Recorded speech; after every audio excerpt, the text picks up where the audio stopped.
My dad got out of the military while we were still pretty young. He was a buck sergeant at the time, and then we relocated from Wardsmith down to Youngstown Air Reserve Base. So he still worked on a military installation. But one of the days we were down in the garage and just moving stuff around, and there was a whole bunch of stuff from Cairo, Egypt, and I'm like, oh, this is cool, like turbans and models of the sphinxes and like I don't know if you know this, but before we had all this cool technology, there were these photo slides and you had to put them in a projector and it would click over and you could see it. And we didn't have the little clicker thing, but he had all of these into a box, all these pictures into a box. And I was looking through them and you could see the pyramids of Egypt. And I'm like, whoa. And I remember thinking, how cool. I'm like, I'm never going to get to go there. I'm never going to be able to do something that cool. Like, and I still don't even know what he was doing there. I'm like, he's told me kind of ish what it is. And I don't know if it's declassified or whatever it is, but yeah, it was definitely one of the coolest things. He's like, yeah, we were just landing C5s. And I'm like, you can do a quick Google search and you're like, where at would you be landing these monsters of aircraft? So Yeah. it was pretty cool. It was pretty cool. I think it was pre-Desert Storm 1, before Desert Storm was Desert Storm. So I think it was around that era. And I was like, man, that is like cool stuff. Like that is cool stuff. I actually wore one of the head turbans that he had gotten, and I wore it for Halloween or some float thing. I don't remember. It was like such a long time ago. Yeah. But that was one of the cooler things that I remember seeing. Like my first intro of wow.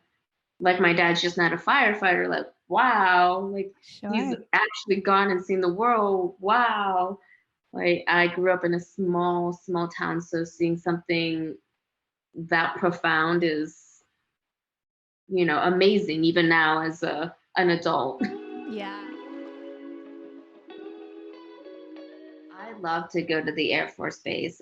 Everybody was so nice, and they had the coolest toys and amenities, and you're like, whoa. And one of the funner memories that I have is they set up this great big huge long tarp, and there was in one of the bays they had this great big huge long hill, and they set the fire hose down on it. So there was a hose running down, and it was this giant slip and slide. And all the kids that were there for their shift were there, and we were, everybody was grilling out, and the kids were slipping and sliding, and all kinds of fun stuff. And even being in one of the cop cars, they let us get over like the megaphone, and you could hear yourself. You're like, "Hey, pull over!" Going everywhere. So that was fun. Yeah, it was definitely really, really cool experience to do. Yeah, because But one of the things now,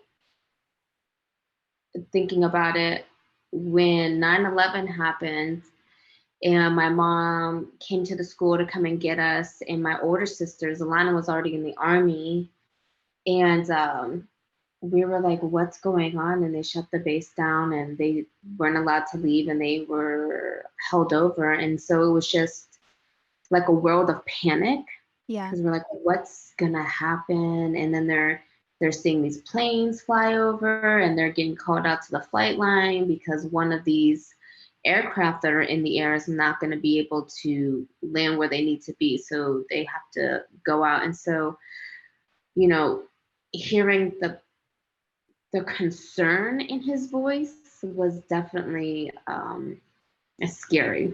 Yeah, It's I'm scary sure. for sure. Yeah. Yeah. Do you Yeah. remember being scared for Lina at the time too? Yes. Yes. So well, I remember I was a cheerleader and there was a basketball game and one of the moms came up to me and they're like concerned because like, oh, what's gonna happen? Is your dad okay?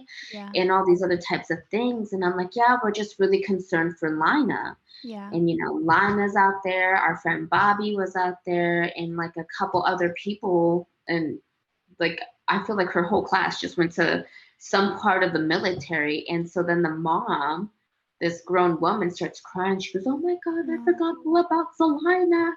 And I'm just in the middle, of this high school with this sobbing mother, and I'm trying not to cry. And I'm like, oh my gosh, like, it's scary to see adults cry when yeah, you're still a child, right? And you're just, yeah, oh my gosh, what's happening? What's happening? And then technology wasn't what it's like today. So you couldn't just call on the cell phone, you couldn't just FaceTime, you couldn't just Skype.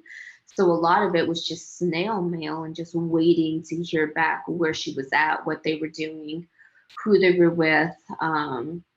And so waiting for that, where it's going to happen. So that was definitely scary, yeah, I'm very, very sure. scary. Yeah. And I mean, I can't even remember how many deployments she's been on. She was gone for like,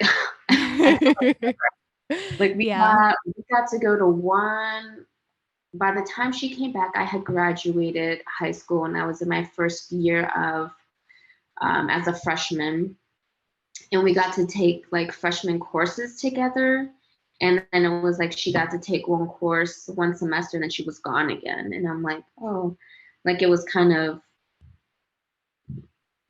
like it sucked. it yeah, just it sure. just sucked all over again. I'm like, oh man. So she missed my graduation. Wow. Yeah, like stuff that sisters are normally like, oh, we're getting ready and all this kind of stuff. And I'm Yeah, like, oh man. So that was um, wow. So Langley was my first duty station, and my younger sister was stationed at Pope. So it was nice. It was only 3.5, 4.5 hour drive. So right. a lot of the times, I would come back to my house on like a Thursday or a Friday, and my sister would be at my house. And I'm like, oh, this is cool. Or they were planning a trip down to Myrtle Beach, and so I would drive down and go and pick up my sister. They wanted to go to Savannah. It was just they would come. It was just so much back and forth with us too that it was very nice. It was a nice soft introduction, I guess, like a Yeah, soft opening to the Air Force. So my first time being very much away from home was when I got stationed in Japan. So that was different. But I really enjoyed that culture, and that was probably my favorite assignment and probably where I felt most at peace. right.